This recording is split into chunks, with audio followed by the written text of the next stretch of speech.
Hi, welcome to Outlier Live. So today let's talk about how the trading going to probably look like, what to expect in the stock market today. Then we will touch base on some of the projections around inflation, what Fed may or may not do in coming months. Then we'll briefly touch base on how sectors are looking. Have we seen that bottom yet? Or are we looking for further correction? So we'll answer all of those questions in today's episode. So let's start with first. So I'm looking at futures here. Uh, Looks like it is going to be a red day.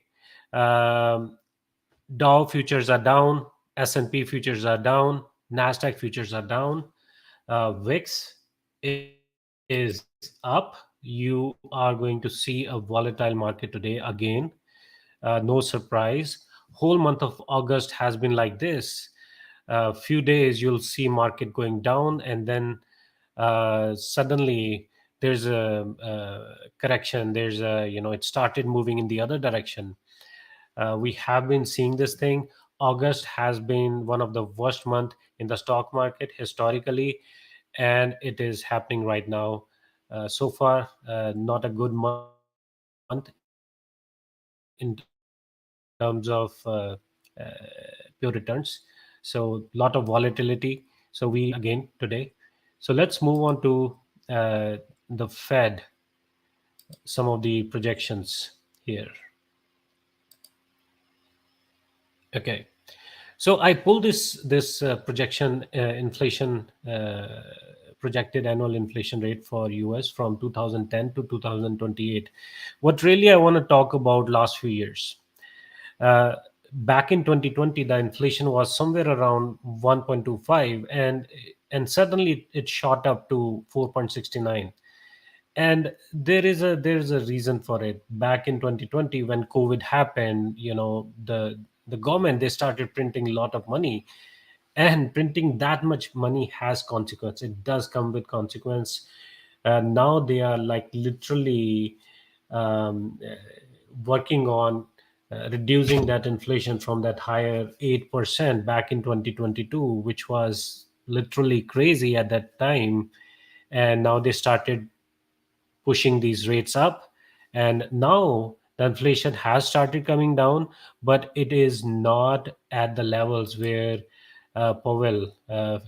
Jerome Powell wanted to be. He wanted the inflation to be under 2%. I don't know if that is going to happen or not. We may see inflation hovering between 2 to 3% in long term, but we'll see. I was going through his meeting minutes from Jackson Hole last week.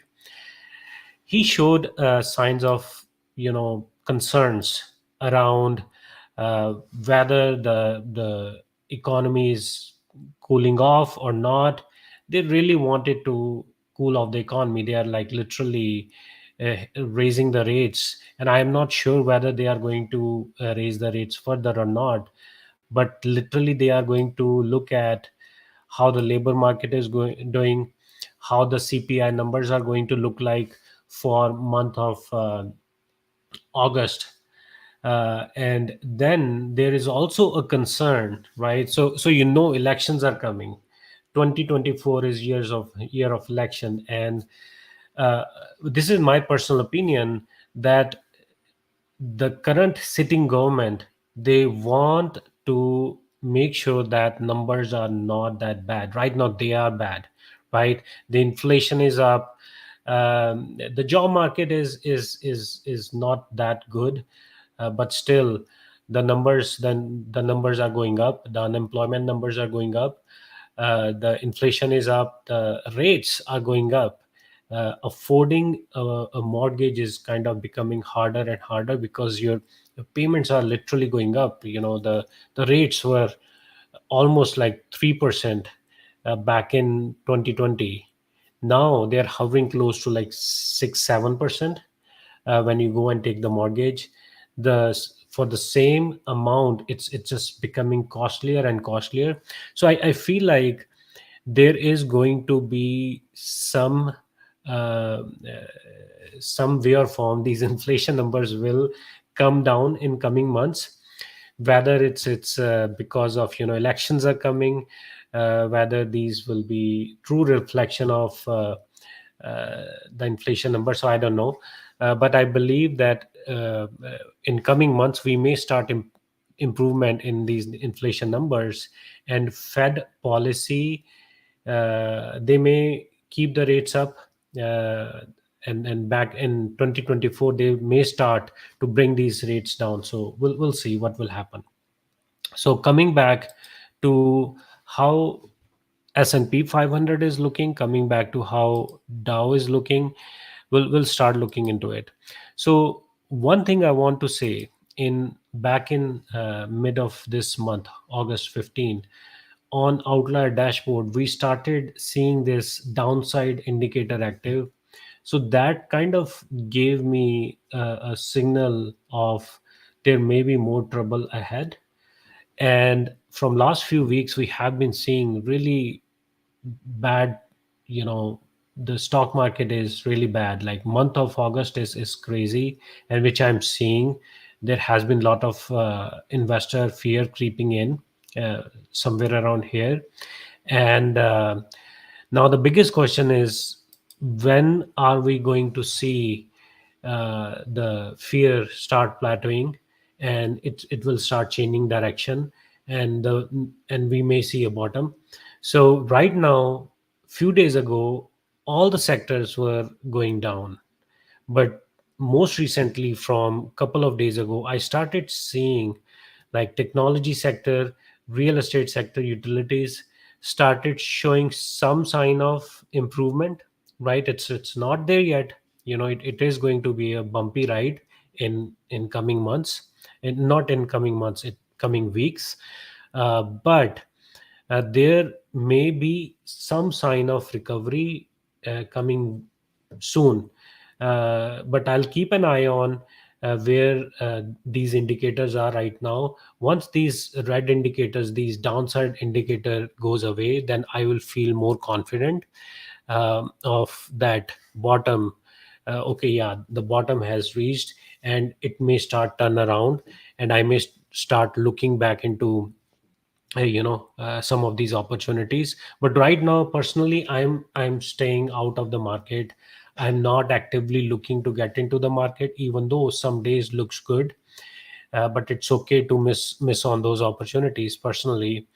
And if you, same thing with S&P 500, if you start looking at it, right now the fear is high.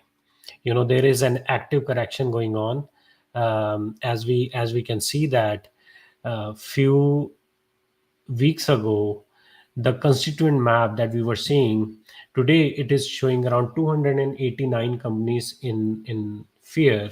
But you go back around July 27, 28 time frame, there were only 75 companies in fear, and most of the companies were in greed. And that was the time when I was, in my mind I was thinking there may be a correction which is due.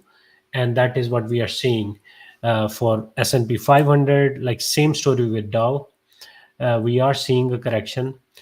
Same story with financial sector. I mean, I have covered financial sector few times already, and those who have seen my previous videos, you may saw me talking about back in August 1st, July 26, 27.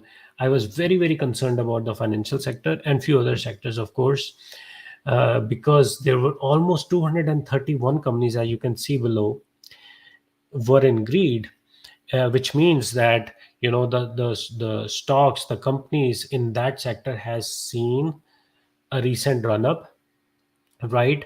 And there is very less room to go up further. you know Stock market goes up and down. It never goes, like, it never keep on going up. It never keeps on going down. There, like, there are these cycles.